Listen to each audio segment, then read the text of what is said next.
we are jumping right in today to one of my favorite topics and concepts, which is the topic of letting go. And this has been something that in my own journey has been a profound experience, but also in helping, recover from years of anxiety and so many different things that we all experience on the daily.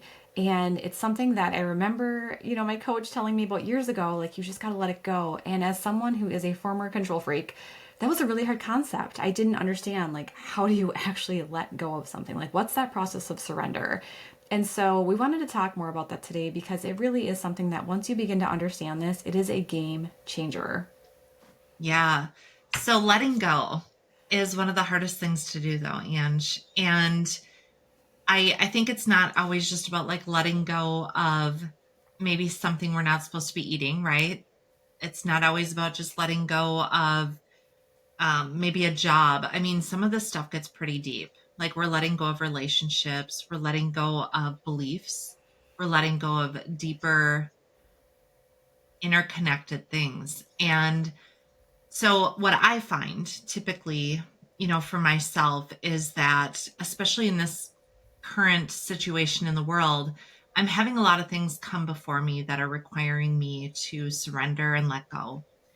And it's scary. I'm finding that fear is the biggest reason why I don't let go. Are you experiencing this too? Yeah, I think, we've talked a lot about this, and this has been something that I've been working on consciously now for, gosh, nearly 5 years. And it's a continual process. You never hit a point where you're, I shouldn't say you never. I'm not at a point where I'm just continually in a state of surrender, right? Like we have our human attachments, we have our ego, we have our triggers and trauma that come up and kind of suck us back into the experiences, the emotions, all the things. And so, really living in a time like we are, a lot of people are being triggered. And we talked, in a recent episode about triggers. And this is something that you kind of have to continually dedicate yourself to, and so some of the practical steps, if we want to just jump in, like what does that look like? And so for me, again, years ago when I was in the throes of a lot of anxiety, one of the things I practiced religiously was what, a lot of people in my industry, in the psychology industry or hypnotherapy industry, call a pattern interrupt. And it's basically when you start to have those intrusive thoughts, the thoughts of fear, the thoughts of concern, you shift your attention. That could be to something outside. That could be to a good thought about someone in your family you love. That could be simply more of a positive affirmation, like my thoughts are saying, I'm really scared right now because what if I lose my job? You shift it to, I'm so grateful I have a job, because right now in your immediate experience, things are okay.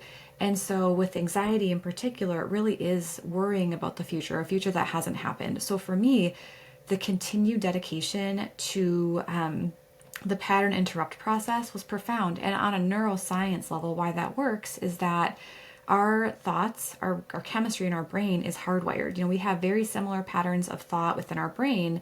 And so they're kind of like highways of communication. And so when we continue to interrupt those highways of communication, it's almost like you're taking a bulldozer to a road. Like you're beginning to break apart those neural pathways. And so every time you're consciously interrupting that, you're telling your brain, like, this isn't what we do anymore. Now, does it take time? Hell yeah. I mean, I still use the pattern interrupt, but when I was releasing anxiety, I was doing that hundreds of times a day. I'm not even joking. Like it was a full-time freaking job. And, was dedicated to that for months. And I started to notice differences. Like I wasn't defaulting to anxiety. I wasn't defaulting to the physical symptoms. And for a lot of people with anxiety, we've talked about this, it's very somatic. So for me, I had a lot of shortness of breath. I would have a lot of chest pressure. And so I didn't necessarily notice a change dramatically, but I would wake up and be like, "Oh, interesting. Like I don't immediately feel short of breath like I used to." Okay, cool. And so it was like very subtle transformations to the point where, a year or two in, I was like, I don't have those problems anymore. And people might be like, "Oh my God, it took you that long?" Yes, it Yeah. did because, I had this hardwired into my system, since I was a young child that the world was a scary place. And so it took me quite a while to undo that, but it was the most rewarding experience of just kind of releasing those thoughts, right? Letting go of what my brain was telling me, the programming that was there, and really stepping into just the trust, trusting that the coach I hired knew what he was talking about, and he did, and lived with his own experience with it. And it's one of the first concepts I teach my clients who have any kind of intrusive thoughts. Like, you've Mhm. got to nail this. If anything I teach you sticks, like, let it be this, because this will change your life. And so that pattern interrupt really led to me being able to embody letting go. Because in the throes of crippling anxiety, when people are like, let go, the last thing your brain thinks is safe is to let go. It's craving control. And the paradoxical hilarity here is that the more you let go, the more you actually have control. Yeah. And let's just kind of like bring it down to like the most basic concept. Whatever we practice is going to be our normal. That's going to be our autopilot. And this was a huge thing for me to really learn and understand that when I'm in my beta brain, right? So when I'm in my conscious, waking, thinking brain, and I'm walking around all day, letting the triggers happen, letting all this happen, everything is steering everything I do. And generally speaking, I suffered with the same thing. Like I had just kind of debilitating anxiety. Every choice I made was from a place of I got to do this because if I don't know what they're going to think of me, or this is what I'm supposed to do. Like everything was hardwired in. And that is a place where people are like, you got to let it go, man. You got to let it go. And you're like, but I physically can't let it go because I'm having a physical response. I'm having this anxiety, this shortness of breath.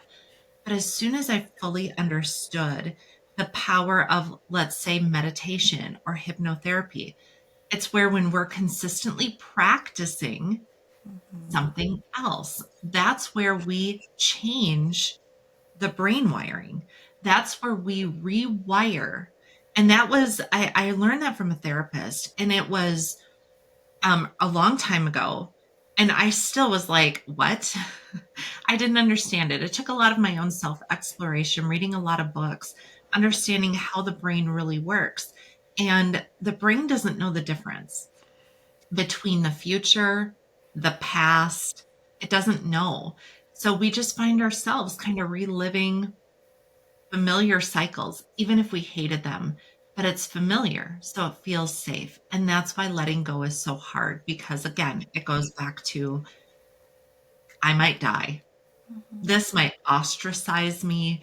This might actually like blow my life apart. In Yeah. reality, though, in reality, what have we learned?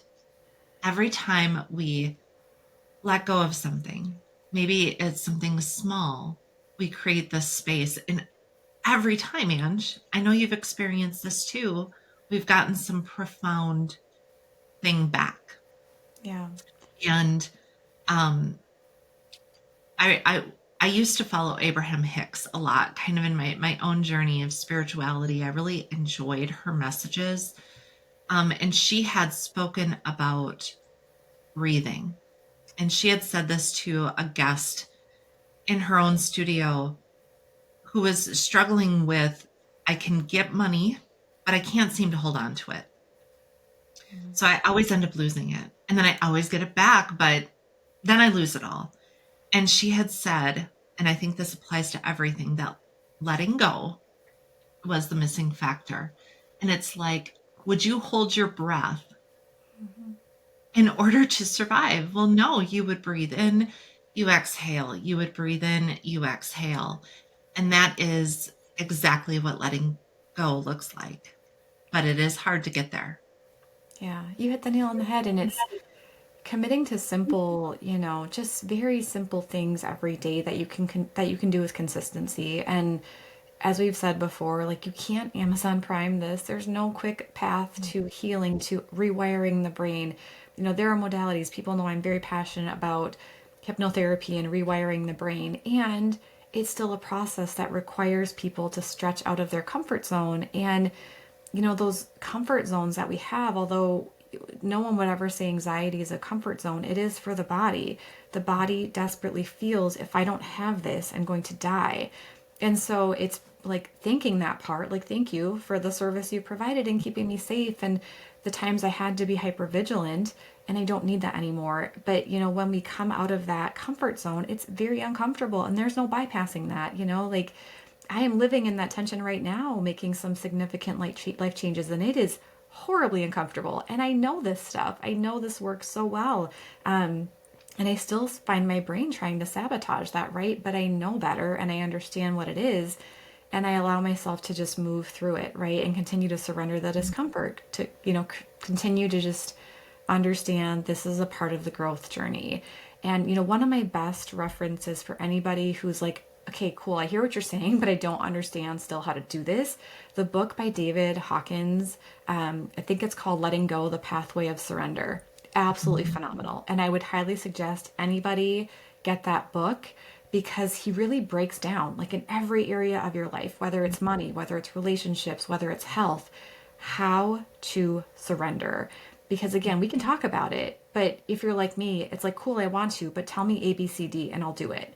And he really does a great job of breaking that down. And it's really, as simple as every time a thought comes up, acknowledge it and say, okay, and just let it go. Like, yep, it Mhm. doesn't have, I don't have to attach to it, because we're going to have every belief we have, every emotion we have comes with a bazillion thoughts. So, if you're trying to tackle every single thought you have, you're going to be in this hamster wheel forever.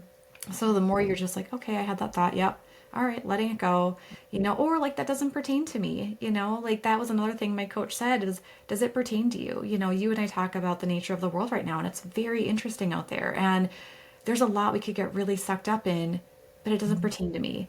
And it's not that I'm not a part of this ecosystem of this world having this experience. However, I can't change it. I can only affect and impact my tiny sphere, my family, myself. And so, for me to kind of go down the rabbit holes of all these things and further create anxiety and stress and fear, it does absolutely no good. And on that note, turn off the damn news.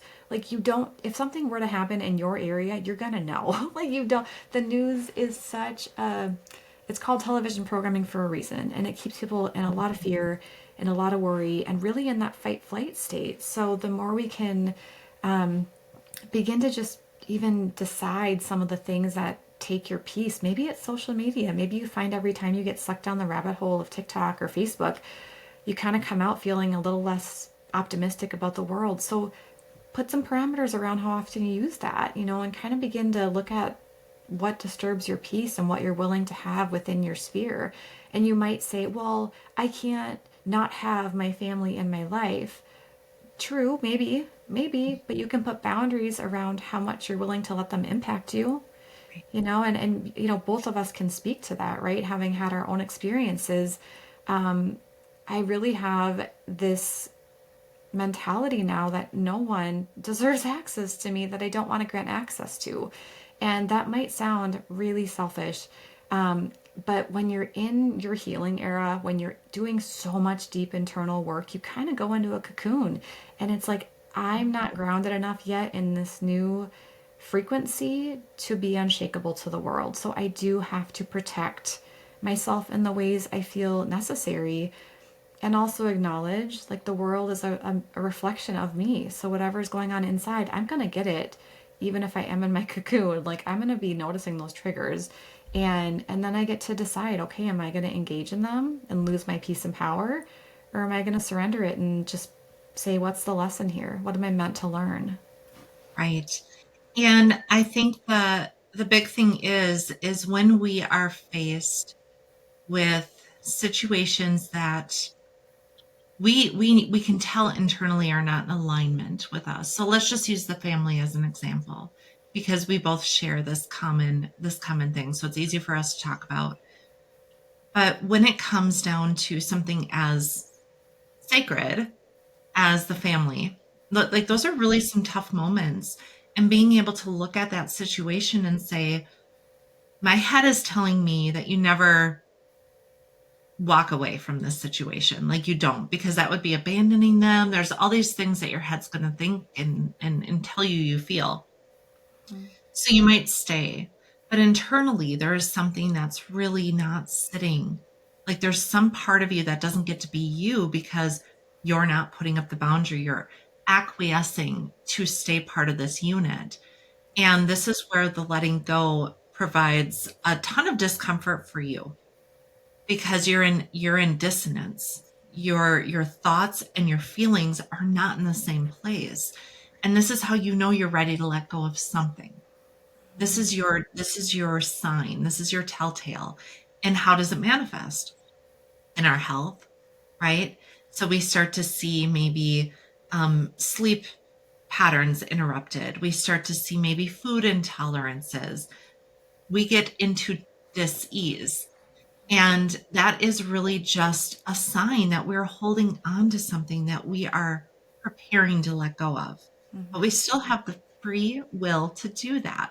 And so that's the first thing that I think we really have to recognize is what does that feel like? How do I know? How do I know? Because you take a situation like your family and society and everything in us tells us that should be safe, that we should never let it go. That's something sacred. But when our body is saying, I'm gonna be sick until you're ready to let this go for whatever reason, heed that. It can come back, but you might need a season of growth. And that's what the letting go might provide you. And the other thing is, this is where it can get really tricky for people.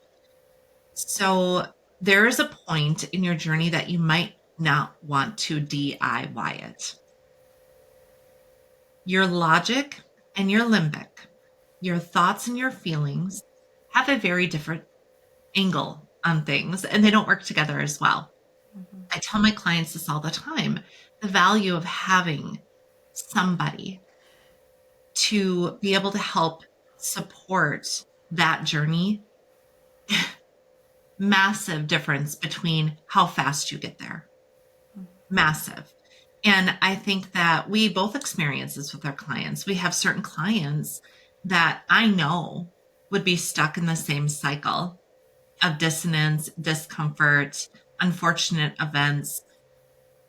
But because I'm there and I'm able to recognize it from the outside with a non emotional attachment to it, we're able to make the next easy step or the easier step because a lot of people think it's cold turkey. This is not a cold turkey journey.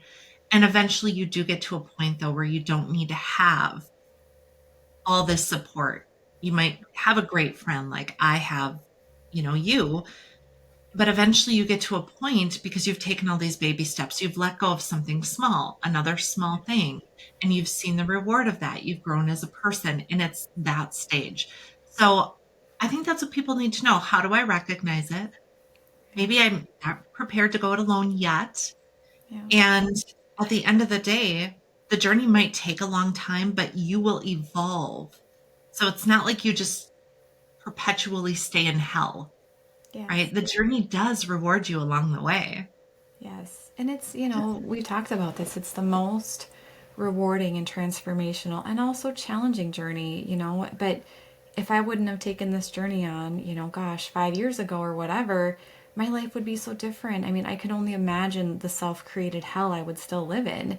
And I say self created because everything we have is a creation of our own choosing. And people that can trigger people too. Well, I didn't attract a relationship that was abusive. Somewhere in you did. Somewhere in you there was a broken part that found that to be safer than a healthy relationship. And, as we know, you're still going to continue to repeat those lessons over and over and over until you understand how to kind of transcend it. And I wouldn't be where I am if I didn't work with highly skilled coaches and, have modeled my business after those I've learned from because of how transformational it is. But also, we can't see our own blind spots, and that really is the hard thing. Well, I want to grow. I could read every book in the world and not grow because I don't know my own spots that need attention, right? So that is really the power of working with someone that you trust that, maybe they're a few steps ahead of you. They don't have to be this like Buddha sitting on a mountaintop, but just someone that you're like, gosh, I really want to achieve what they've achieved. Like, they know something I don't know. They do because they've done the work. And so, finding that trusted mentor, or coach or therapist, whoever that is, or even just a friend that, has achieved a lot, is really valuable. And being open to honest feedback without harboring resentment, without taking it personal, saying like, what am I missing here? Those are the conversations you and I have all the time. Like, you've seen me tailspin, and it's like, okay, I know there's something here. What am I missing? Like, are you picking up on anything that I'm not yet seeing? And turning inward, that is the power. That's something I didn't say. Another massive part of my healing was hypnotherapy, doing hypnosis 3 times a day. I had audios I was doing 3 times a day. Not only did that reprogram the brain to expect a different reality, it got my system out of the perpetual fight flight because I was such a doer, and I still default to that. I'm very much a busy person, and I like to do things, and I get joy in that. But it is walking the razor's edge of, am I doing because it's a coping mechanism? Or am I doing because I'm genuinely in joy? And those are very different vibrations. And, you had alluded to and started talking about kind of the feelings. How do you know dissonance is based on how you feel? If you're not feeling good, something needs introspection. And you may not know what that is, but you probably do, right? Like, you're around a certain person, you don't feel good. Maybe that's not an aligned relationship anymore. You eat certain foods and then you notice within an hour you start to like have a headache. Maybe that's not the best food right now for your system. And as you said, it's not that these things can't ever be good for you or like beneficial, but maybe right now it just needs a break. And even with family, it's such a challenging topic to address because family is so important. And if you come from a toxic family, maybe right now you need to just kind of be that person who's the recluse who can heal, and then decide if you are unshakable enough to go back into that environment, right? Without re-triggering all those traumas and being really strong in the healing that you've achieved. And that can take a long time, if ever. I'm in a situation now where I've distanced myself from a family member, and I don't know what that relationship will look like, this lifetime. I don't, and I'm okay with that because right now the peace I have is so profound that I'm not unshakable enough in it to reintroduce that relationship, and that's okay. Right. We all have different paces that we get there. And like you said, some may never get to that point, and some might. There is no right or wrong way. There's no textbook on this. And that's what makes it kind of tricky. A lot of us really want to have a full tutorial. How do I do this? How do I get through this? You and I have sat there and just said, if somebody could just give me the playbook, I will do all the things. I think we're so willing to jump in and do the hard stuff. And I think every time we've done that, we've just kind of gotten this backhand of get back to yourself. You go back to yourself every single time. And like you said, it's a razor's edge with everything because I am a doer. I'm a doer. That was my coping mechanism for a long time. I could do a lot, but that was also my escapism. And so now the difference is, though, it's not that I'm not a doer, it's that I recognize when I am doing it and I can pattern interrupt it and say, oh, I'm going to hyper clean, rage clean, I think we called it at one point. But what I really need to do is sit Yeah. right now and be quiet and listen to what my body is telling me. Because when we do that, I think you just got this download the other day about, get silent, be still. We have things that can come to us. Those messages can come to us. And so if you're struggling with what am I supposed to let go? You have to recognize what triggers you to hold on. And that is that self-awareness. We really don't get anywhere truly profound without it. And it tells us this and so many other things. But this letting go, it's not light stuff. And again, I think we always need to reiterate none of us are perfect. None of us are walking this perfect path here. I mess up more times than I would even want to talk about. You do too. Everybody does. As some of the greatest people that I've read books about or thought about or studied, they've had many real hard downfalls, Mhm. and then they come up a little bit. I don't want anybody to get confused that they are lost if they're not able to do it all. This letting go is, you will have to do it forever. Yeah. And you're not going to be ready to let go at certain times. And that's Mhm. okay. That's what Mhm. this is. So letting go, it's going to happen the Yeah. rest of your life. And it's always your choice. But my clients, myself, my friends, my children, all of it, I've learned that there's only joy that gets filled up with that space when they're ready to let go of the wrong things. Only Totally. joy. And, in that, I think one of the, we could talk about this in the terms of money, and that's probably a whole episode itself. The one thing I want to address, I think would be valuable this episode, is letting go of anger. Because how many people, myself included, harbor deep resentment, right? They've been wronged, something's happened in your life, and you're like, well, I can't let this go. They wronged me. How dare they do that? They took me for all I'm worth, or this happened, or whatever. And you and I had a conversation recently with a good friend asking just that, a very significant financial experience they were going through. And they were like, how do I let this go? I've been destroyed, and that story, you can, whether it's about money, whether it's about a relationship, whether it's about someone who defamed your name, here's the thing, it comes back to that old adage, holding on to that anger and resentment is like drinking poison and hoping the other person dies. They don't care anymore. They're not thinking about you in the way that you are about them. And so it's really, letting go in this forgiveness process is a gift to yourself that, yes, this happened. What can I learn from it? Okay, I'm not going to trust people with this, I'm going to vet people in this area really well before I trust them with my finances. Or, I'm going to just be more mindful when red flags come up with people. I'm going to tune into that, because there are always signs. Like when we look back at our journeys and things go sideways, there are always signs. And, that happened to me in COVID, right? Like I saw so many signs that things were not of the light. They didn't feel right. Something wasn't correct, but I couldn't put my finger on it. And my intuition was giving me loud messages, and I went against it because of the external circumstances I was in. And in hindsight, I understand the choices I had, but there was a lot of anger I felt for quite a while about what had happened and what I went through. And also, that was the best lesson on, hey, your intuition was guiding you. And this is what happens when you don't listen, right? Like, not like a punishment, but like, hey, you took a hard path for a hot second, and there's always coming back from it.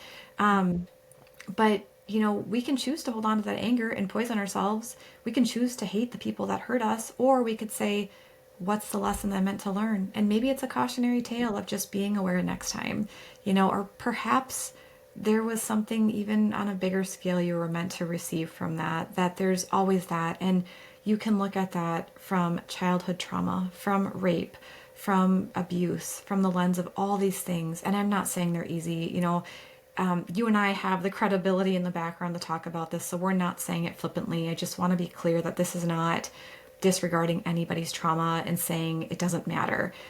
But you can alchemize it. You can choose to take something terrible and alchemize it to have it be the most beautiful story in your life. But it's a choice. It is a choice. And part of that choice is to surrender it and to say, yep, okay, and if you're someone who, faith is strong for you, pray, God, what am I meant to learn from this? Or universe, or, meditation, like, please show me what I'm meant to learn from this. And I just want to also say, as someone who is highly impatient, you might not get it the first time you meditate. You probably won't. It's going to be a continual intention of show me what I'm meant to learn. And it might take a while. We've talked about our own health journeys and how frustrating years and years and years of unanswered questions these things have been. And in that, lessons were experienced and learned. And for that, I'm grateful. It's not the easy path. But part of it is like, I don't have all the answers in my little human meat suit. And so I have to kind of tap into other the divine, the super conscious, as they call it. Like, I got to tap into another source to receive that. And I think we forget that on this journey, we came here from this unified field of all love and individuated into these human bodies. And although these human experiences come with challenges and things, like, we've got this whole team behind us, energetically, spiritually, and otherwise, to help us. We don't have to do it alone. And you also find your tribe on this planet of people that are here to walk with you. And it's profound. And in that, you might be letting go of friendships that aren't aligned, the people that don't want to see you succeed. How many times do you hear that in relationships? My wife lost a bunch of weight, and I keep filling up the kitchen with junk food because she looks too good now. And it's like, oh, we're so mean to ourselves and to others. We don't want to see people succeed. And that's also not how any of us rise together. Right. Yeah, it's a really, really fun journey. And when it comes to letting go, and you were talking about anger, yeah, I don't want anybody to think that we're being flippant about this. There's a lot of hard things that happen to people. I have sat with tremendous pain, tremendous anger towards people. And, I know, just reflecting back to the friend that we were talking about, because I know this friend will listen to this. And, I think the one thing that I really was able to say was, well, of course it's hard to let go of that. That feels like betrayal to yourself. That feels like you're betraying yourself by saying, I'm done being angry at you. And that's how it felt to me. It still does at times, but that's why. And that's valid. That is not an invalid thing, but you have to be able to recognize that to fully get to that next stage, which is, now how do I release it? Now I recognize that I'm not releasing it because I feel like I'm betraying myself, betraying the child, betraying the person that suffered. And that feels like insult to injury. That's why it's the salt in the wound. And so in that situation, though, I can confidently look from the outside into that person and say, but I guarantee you, had that not happened, you wouldn't be the beautiful soul you are today. You would not be the same. And this is who you were meant to be. And so, as a friend, I can point that out. And that's the value, again, of having the right people around you. Because if they can look at your situation and not say, quit whining, you're such a victim, you're this, you're that, but instead say, this is really valid. Yeah. This is really hard. But can I help you see how beautiful you are because you're growing in this experience? Very different outcome to that. And that's the value of being You around hit those the people. nail. Yeah, you hit the nail on the head. And on top of that, too, what has that allowed your life to unfold as, right? Like, maybe because of the trauma or tragedy, you took a different life course that resulted in, I had this experience with a person in hypnotherapy, and we were doing some forgiveness work. And I asked her, like, hey, we're going to take an alternate reality. Like, this never happened. And she quickly was like, I don't want to do that because I have my kids. Like, this resulted in me having my children. And if I didn't have that experience, I wouldn't have them. I don't want that. And it was very quickly like, yes, this really difficult relationship, this really difficult set of experiences resulted in the beauty that is her kids. And for all the parents out there, you would do anything for your children. And, even if it resulted in like difficulties to get there, you wouldn't take that back, not for a second of time. So it's really neat to also reflect on, like, what have I been able to achieve because of this, not, or in spite of. So and maybe, again, maybe you're in the thick of it, right? And I just want to acknowledge, as you were saying with anger, if you're in the thick of something acute, we're not saying you are going to transcend this immediately. Like, there is a time where you just get to be in the anger, in the hurt, in the feelings, and you need to process that. Like, that is okay. We're not saying shove it down, suppress it, ignore it, and move on. Feel the feels. And then in some time, you're going to say, okay, I've had enough and I get to move on now, right? I had this really awful thing happen, and I get to choose to transcend that now, right? Yep. Someone was unfair to me. It's been a week and I'm done with that. I don't need to do that. And I think short of a really catastrophic life event, most things you can move through relatively quick, right? I'm not talking about the death of a family member or something like life altering like that, right? I'm talking about the daily triggers, the daily difficult things we work through. You can move through pretty fast once you've learned how to do this. Yes. And then practice the other emotions. Practice it in your meditation, practice it in gratitude. It's hard to be in gratitude and fear or anger simultaneously. I would argue you can't do that. So let those be the things that help you overcome those daily things. Work on the bigger stuff and find resources that work for you for the stage you're at. I think that as time goes on, we'll obviously be revisiting this topic. And I know that we want to bring you the real insights to this. There is no quick fix. You have to walk through the mud to get to the beautiful spots beyond it, but there are ways to make it a little easier. Yeah, such a Yeah, great conversation. I Thanks so love much it. for joining us today. As always, if you have questions or comments, please drop it below. And if you'd like us to address specific topics in the future, let us know. Thanks, guys. We'll see you soon. See ya.